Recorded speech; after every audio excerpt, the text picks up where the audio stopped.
কলেজের প্রথম দিন, সব কিছুই নতুন, সব কিছুই অচেনা। ক্লাসে ঢুকতেই চোখ থেমে গেল। জানালার পাশে বসে আছে এক মেয়ে, কাঁধে খোলা চুল, মুখে হালকা হাসি। মনে হলো এই হাসি যেন পুরো পৃথিবী আলোকিত করে দিল। আমি চুপচাপ পিছনের বেঞ্চে বসে পড়লাম, কিন্তু মন তো বইয়ের পাতায় নেই। মন আটকে আছে সেই মেয়েটির দিকেই। দিন গড়িয়ে যেতে লাগলো। প্রতিদিন ক্লাসে আসতাম শুধু তাকে দেখার জন্য। কথা বলার সাহস পাইনি, শুধু দূর থেকে হাসি দেখতাম। মনে মনে হাজার গল্প বুনতাম। একদিন হঠাৎ তার বই মেঝেতে পড়ে গেল। আমি তাড়াতাড়ি তুলে দিলাম। সে হেসে বলল, থ্যাংক ইউ।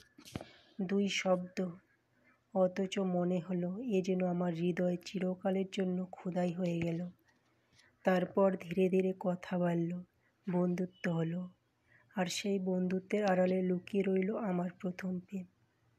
কিন্তু আমি কোনোদিন বলিনি, কারণ ভয় ছিল বললে হয়তো বন্ধুত্ব হারিয়ে ফেলব। আজ বহু বছর কেটে গেছে, সে কোথায় আছে জানি না। তবু যখন প্রথম প্রেমের কথা মনে পড়ে, জানালার পাশে বসে থাকা সেই মেয়েটির হাসি আজও চোখের সামনে ভেসে ওঠে।